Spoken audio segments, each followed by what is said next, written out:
So when it comes to AI, the tired media narrative is always America versus China, isn't it? Oh yeah, completely. It is literally everywhere you look right now. I mean, every podcaster, every, so-called tech titan is talking about the race as if there is no tomorrow. Ha ha ha. Right, it's framed like this massive high-stakes sprint to a single finish line. Exactly. But what if I told you that America and China are, well, they're not even competing? It sounds totally counterintuitive, I know, Yeah. but it is the truth. Yeah, strictly based on what these nations are doing in the real world, they're on two totally different trajectories. Completely different tracks, and it all comes down to the fundamental architecture of what they're trying to build. Right. So America is building an AI for information processing. They are chasing AGI, artificial general intelligence. Yes, and China, on the other hand, is building an AI for physical industrial integration. They want GAI, which is general AI. So the whole mission of this deep dive today is to, well, build a complete conceptual model of this civilizational bifurcation for you. That is the goal. We want to establish this framework. Yeah. Because we aren't just looking at software updates here. No, definitely not. We are tracing how a nation's history, their economics, and their labor markets inevitably dictate the kind of intelligence they build. I'm Satoshi. And I'm Satoshi.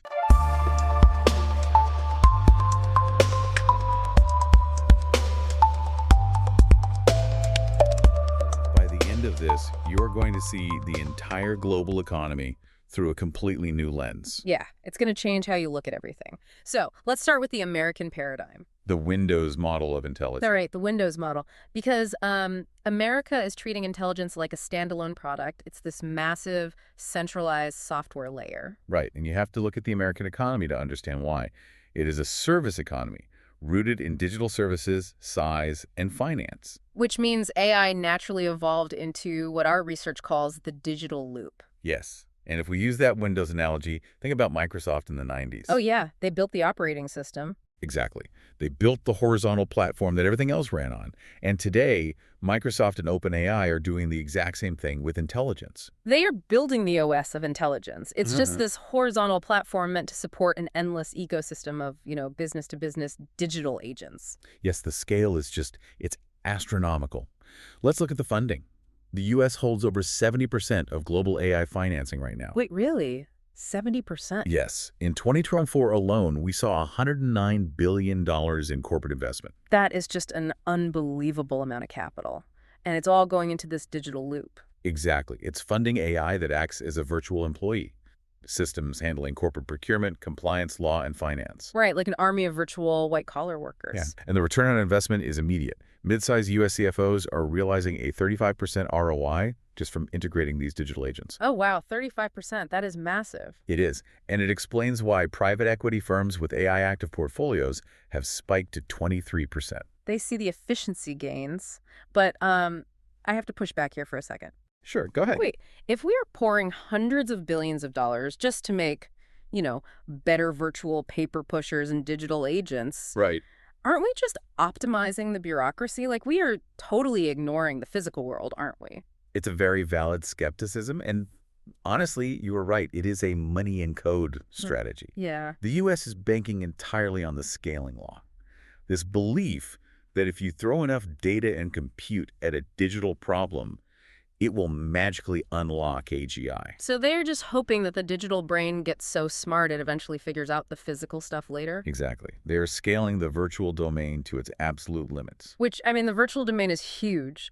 The research mentioned a $37.045 billion market just for digital content creation alone. Oh, the content creation market is exploding. Yeah, and actually, speaking of creating digital content, people always ask us how we actually bring these deep dives to life. They do ask that constantly. Because, we are sitting right in the middle of this American digital loop ourselves. We are deeply embedded in it. Right. So here is the process. You, the listeners, send us the research. We obsess over it. We hunt for that hidden theme, that underlying tension. Yeah. And then we unleash Gemini Pro for a 360-degree synthesis of the documents. But it's not automatic. You have to chase and tame those AI tangents with really active prompting. Oh, absolutely. You have to wrangle it. Then we validate everything across thousands of signals, handcraft, and polish the narrative. Painfully refine every single word. Yeah, painfully is the right word. And then we compress it into this tight, no-fluff audio you were listening to. But for the video, that is where the visual design comes in. Right. We design the sound, the mood, the visuals. We build short motion graphics. Very minimalist, clean, high contrast typography. Yeah. Simple geometric accents, subtle kinetic text reveals, and that calm, premium pacing. We use strong hierarchy and white space with a tool called Mosaic. Mosaic is an absolute game changer when it comes to video production. It really is. But notice that entire process is purely digital. It's all software. Which perfectly bridges us to the Chinese paradigm. Because while America is a service economy building a digital brain, China is the factory of the world. Right. And so they are building a physical nervous system instead. Exactly. If America is the Windows model, China is the Apple model of intelligence. Okay, the Apple model, meaning it's all integrated, right? Yes, but applied to the material world. Over there, intelligence is not a subscription service you log into. It's not a SaaS product. No, it is an invisible packaged feature inside a physical widget, like a manufacturing plant, a power grid, or a hospital. So they are building the physical loop. They want GAI. Right, general AI. They have this initiative called AI Plus or AI Plus. Mm-hmm. The goal is 70% adoption across industries by 2027. 70% by 2027. That is moving incredibly fast. It's an aggressive rollout, but unlike the U.S. chasing a singular all-knowing AGI, China wants cross-domain capabilities strictly to boost physical manufacturing. And the people driving this are different too, right? Like the labor pool is different. Entirely. In the U.S., the rollout is dominated by lawyers and software executives worrying about copyright.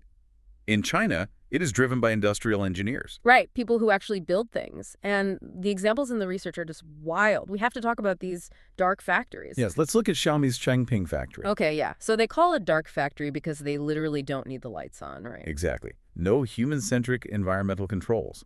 In that single facility, they have an AI brain orchestrating 700 industrial robots. The 700 robots. And 181 autonomous mobile robots moving materials around. And the output speed is what really got me. They're making one smartphone every 3 seconds. One device every 3 seconds, with hyper-precise physical maneuvers. That is terrifyingly fast. And it's not just electronics. Hair operates a facility in Tianjin doing heavy appliances. Yes, the washing machine plant. Right. They are churning out 17 washing machines every single minute. The automation rate is 80%. And that is just one facility. The infrastructure scale across the country is massive.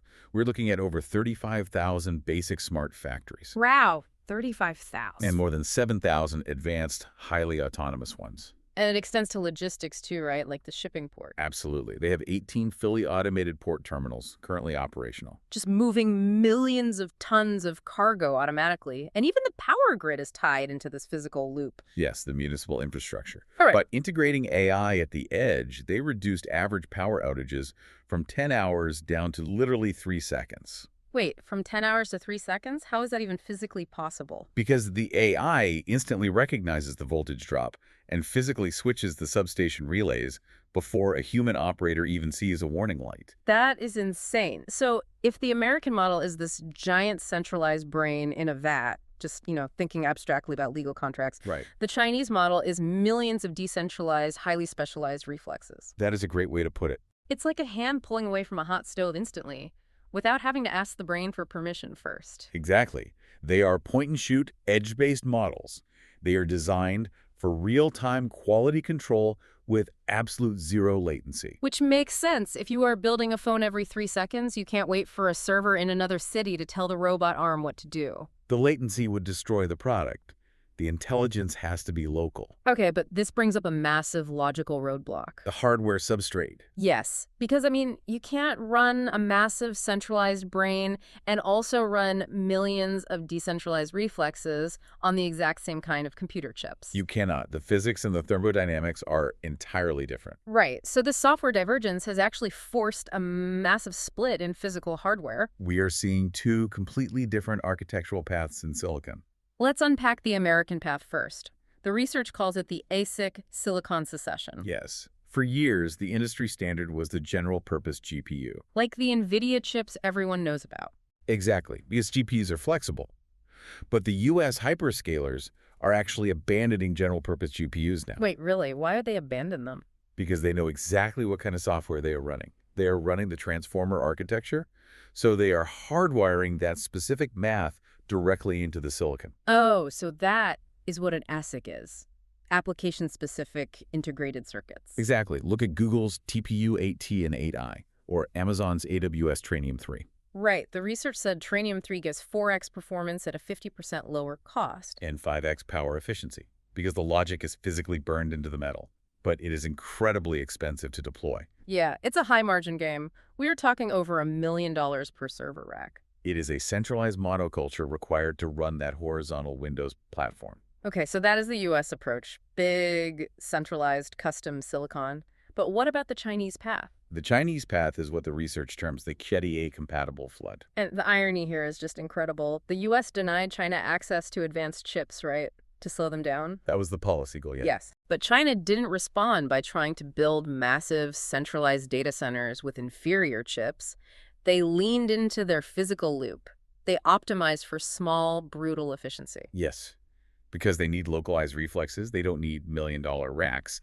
They need cheap, edge-based chips. But didn't NVIDIA have this huge software moat, CUDA? Like, all the developers wrote code for NVIDIA chips. They did.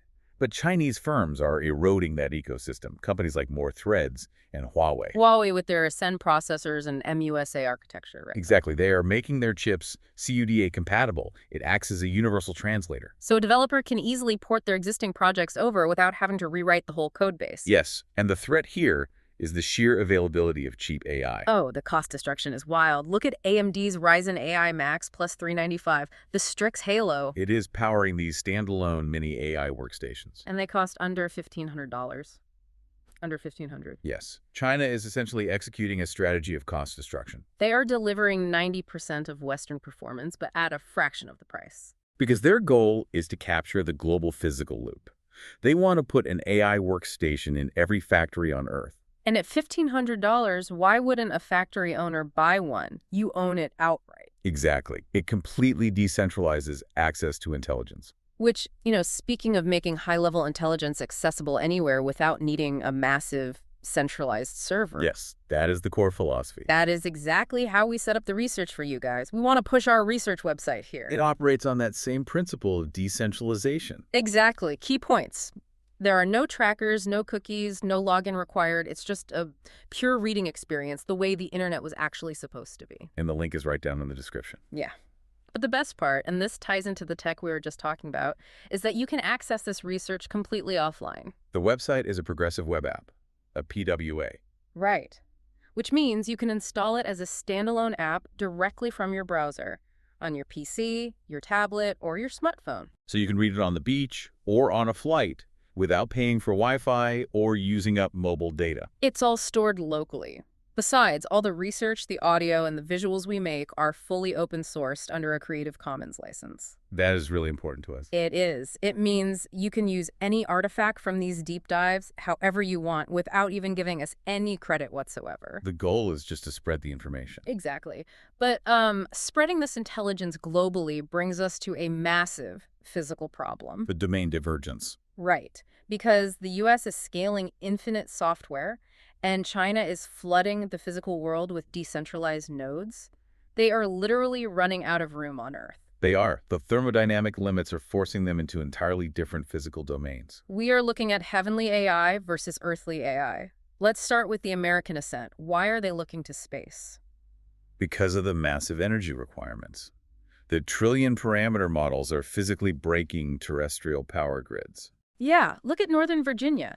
The data center density is so high, there are 7-year wait times just to get power connected. The local grids simply cannot support the amperage. So they are looking to the ultimate high ground, space. Exactly. They are pursuing space-based solar power, or SBSP. Beaming energy directly from orbit down to Earth. And companies like Meta and Overview Energy are actively pursuing this. But the end game is actually putting the data centers themselves into orbit. Right, because space is a vacuum. It's freezing. You bypass all the cooling and regulatory hurdles you have on Earth. But once you have critical orbital infrastructure, you have to protect it. Which ties perfectly into the 2026 National Defense Strategy. They are pushing for autonomous orbital vehicles, or AOVs. Like True Anomalies Jackal. Yeah, the Jackal. It's this AI-driven spacecraft designed to protect space assets autonomously. The U.S. is building an intelligence that lives in the stars. Heavenly AI. But China is doing the exact opposite. Right, while the U.S. looks up, China is digging deep into the dirt, earthly AI. They view AI strictly as a factor of production. So they were pushing into deep mining operations. The research showed a 23% CEGR for AI in deep mining. Because the physical environment is too hazardous for humans or traditional telemetry. Right, it's hot, the pressure is immense. So they use autonomous drilling and robotics to extract the critical minerals needed for global hardware. They need the lithium and copper to build the physical loop. And it's all mapped out in Beijing's 15th five-year plan. They call it the New Quality Productive Forces. Using decentralized AI to restructure the entire physical supply chain from the bedrock up. It is just wild to think about. We literally have one superpower building an operating system of the stars, searching for infinite space energy. Yes. And another superpower building a planetary nervous system deep in the mines and dark factories of Earth. It is a bifurcated reality. These are parallel civilizational stacks. Right. And as we close this out, it's clear this is not a race to a single finish line. No, the true test of power won't be who achieves AGI first. It will be who successfully integrates their intelligence across their chosen domain. Exactly. But I want to leave you, the listener, with a final provocative thought. A puzzle, really. It's the ultimate geopolitical question. Right. If the U.S. fully masters the virtual high ground, but China totally automates the physical foundations of the Earth, what happens when a brilliant American AI agent needs to physically manufacture a new invention? Or conversely, when a hyper-efficient Chinese dark factory requires abstract world modeling strategy. Exactly. Do these parallel stacks eventually just have to trade with one another, or are they destined to physically collide? It is something we will all be watching very closely. Absolutely. And if you enjoyed this, we ask that you please subscribe wherever you listen. Spotify, YouTube Music, Apple Podcasts, YouTube, or value for value platforms like Fountain.fm. And please share your resources with us. Yes. Why do we constantly ask for your sources? Because the best ideas don't come from us alone. They emerge when your curiosity meets our process. It is a collaborative effort. In one line, your signals, our synthesis, AI acceleration, human obsession, distilled insight.